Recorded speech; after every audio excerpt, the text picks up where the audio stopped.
ಪಾಕ್ ವಿರುದ್ಧ ಸಮರಕ್ಕೆ ಸಜ್ಜಾಗಿ ಬಿಡ್ತಾ ಭಾರತ ಇಂಥದ್ದೊಂದು ಪ್ರಶ್ನೆ ಮೂಡೋದಕ್ಕೆ ಕಾರಣ ಭಾರತೀಯ ವಾಯುಪಡೆಯಿಂದ ಭರ್ಜರಿ ತಾಲೀಮನ್ನ ನಡೆಸಲಾಗ್ತಾ ಇದೆ. ಗಂಗಾ ಎಕ್ಸ್‌ಪ್ರೆಸ್ ವೇನಲ್ಲಿ ವಾಯುಸೇನೆ ಸಮರಾಭ್ಯಾಸವನ್ನ ನಡೆಸ್ತಾ ಇದೆ. ಭಾರತೀಯ ವಾಯುಪಡೆಯಿಂದ ಭರ್ಜರಿ ತಾಲೀಮನ್ನ ನಡೆಸಲಾಗ್ತಾ ಇದೆ. ಗಂಗಾ ಎಕ್ಸ್‌ಪ್ರೆಸ್ ವೇನಲ್ಲಿ ವಾಯುಸೇನೆ ಸಮರಾಭ್ಯಾಸವನ್ನ ನಡೆಸ್ತಾ ಇದೆ. ಎಕ್ಸ್‌ಪ್ರೆಸ್ ವೇನಲ್ಲಿ ಯುದ್ಧ ವಿಮಾನಗಳ ರಣಾರ್ಭಟ, Sukhoi, Mirage, Rafale power show ನಡೆದಿದೆ. ಯುದ್ಧ ವಿಮಾನಗಳಿಂದ ಫ್ಲೈಫಾಸ್ಟ್ ಲ್ಯಾಂಡಿಂಗ್ ಕವಾಯತ್ತನ್ನ ನಡೆಸಲಾಗಿದೆ. ತುರ್ತು ಸಂದರ್ಭಗಳಲ್ಲಿ ಎಕ್ಸ್‌ಪ್ರೆಸ್ ವೇಗಳ ಸಾಮರ್ಥ್ಯವನ್ನ ಪರೀಕ್ಷೆ ಮಾಡಲಾಗಿದೆ.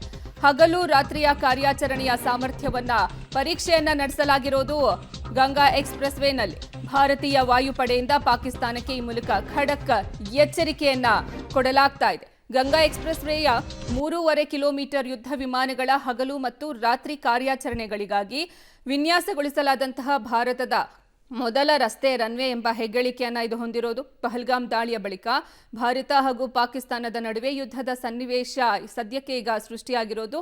ಈ ಹೊತ್ತಲ್ಲಿ ಭಾರತೀಯ ವಾಯುಪಡೆ ತನ್ನ ಸಮರಾಭ್ಯಾಸವನ್ನ ತೀವ್ರಗೊಳಿಸಿದ್ದು, ಉತ್ತರ ಪ್ರದೇಶದ ಗಂಗಾ ಎಕ್ಸ್‌ಪ್ರೆಸ್ ವೇನಲ್ಲಿ ಯುದ್ಧ ವಿಮಾನಗಳ ಟೇಕ್ ಆಫ್ ಹಾಗೂ ಲ್ಯಾಂಡಿಂಗ್ ಮಾಡುವ ಮೂಲಕ ಭಾರತೀಯ ವಾಯುಪಡೆ ಪಾಕಿಸ್ತಾನಕ್ಕೆ ಖಡಕ್ ಎಚ್ಚರಿಕೆಯನ್ನ ಕೊಟ್ಟಿದೆ.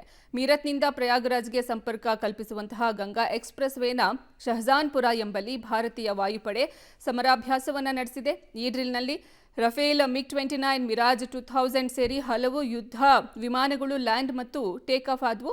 ಈ ಎಕ್ಸ್‌ಪ್ರೆಸ್ ವೇ ಪಾಕಿಸ್ತಾನದಿಂದ ಕೇವಲ 1000 ಕಿಲೋಮೀಟರ್ ದೂರದಲ್ಲಿ ಇದ್ದು, ಈ ಮೂಲಕ ಯುದ್ಧದ ಸಮಯದಲ್ಲಿ ಹಾಗೂ ಸಂದರ್ಭದಲ್ಲಿ ಹೆದ್ದಾರಿಗಳನ್ನೇ ರನ್ವೇ ಆಗಿ ಭಾರತ ಬಳಕೆ ಮಾಡಿಕೊಳ್ಳುತ್ತೆ. ಉತ್ತರ ಪ್ರದೇಶದಲ್ಲಿ ಇಂತಹ 4 ಸ್ಟ್ರಾಟಜಿಕ್ ಏರ್ ಸ್ಟ್ರಿಪ್ಗಳು ಇದ್ದು, ಅಗತ್ಯ ಸಂದರ್ಭಗಳಲ್ಲಿ ಹೆದ್ದಾರಿಗಳ ರನ್ವೇ ಆಗಲಿವೆ.